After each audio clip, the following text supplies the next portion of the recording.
Hello everyone. Today I am going to teach you one important topic, that is figure of speech. This figure of speech is also known as poetic device. This poetic device we mainly find in the poems of literature. There are many words that have some meanings, and those meanings have been applied in the lines through poets to represent some different meaning. So at first we need to know what is figure of speech, and this figure of speech have some classification. Now we will learn about the classification of figure of speech. There are 5 types of classification. Number 1 is resembles or similarity. Resembles means is matching or tally. Means in the poem lines you will see some similarity over there, and under it we are getting simile, metaphor, allegory, parable, fable. These are the words I will explain one by one.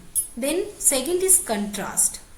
Under contrast we are getting antithesis, parallel, epigram, oxymoron, paradox, climax, anticlimax. Contrast means different or opposite. Here also same, in the lines you will find two opposite words are placed in such a manner so you can identify easily. Then third is association or connection. Connection means it is connecting, okay, linking up you can say. That is metonymy, synecdoche, transfer deficit and allusion.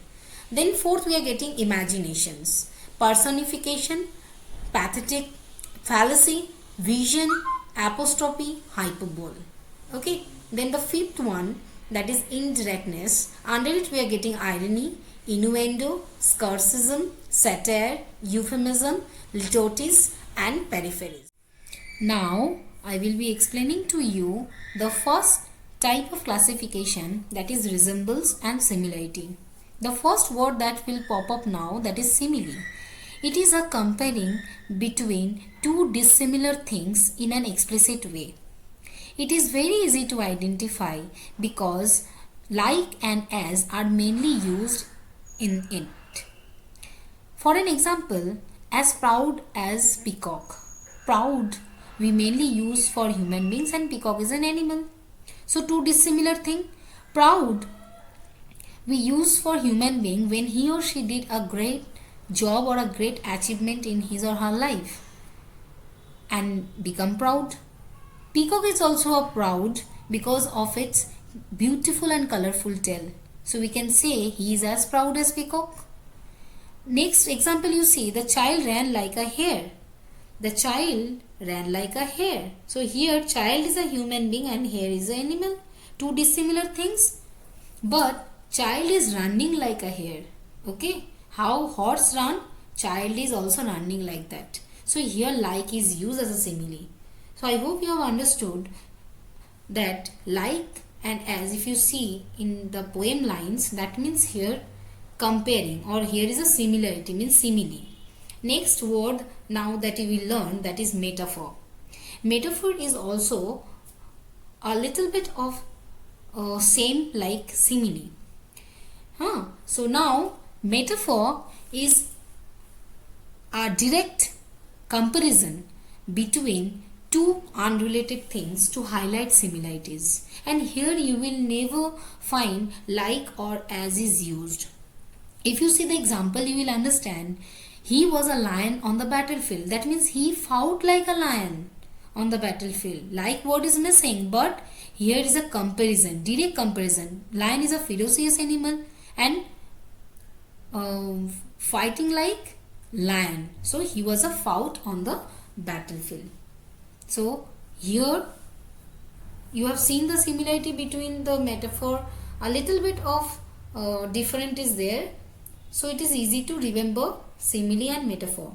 The next word that I will be explaining now, that is allegory. This allegory is also easy to remember. Allegory is mainly used in the poem, story or picture in order to convey an underlying message. You see example, not all that glitters is gold. If you see, many stones are kept, all are glittering, but those are gold. Not, no. That means it has a symbolic meaning in it.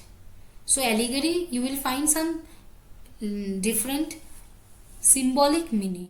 Next one is parable.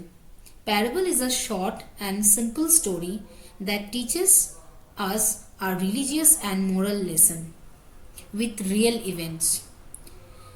This parable is a figure of speech, but we mainly find in the story.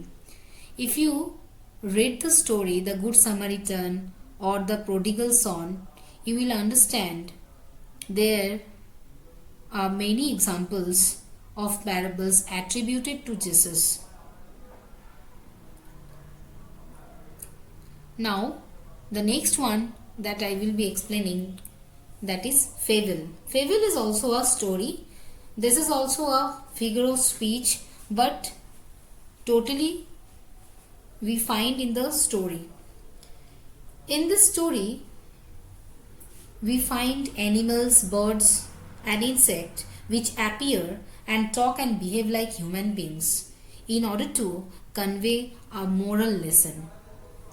If you see the example, the crow and the jar, this we have studied in very junior classes. From there we get some moral lesson, right? Moral facts. So this fable is also a figure of speech. So that's all for today. Then next I will be coming with rest all classification with explanation with more examples. So if you like this video, please like, share and subscribe and stay tuned. Thank you.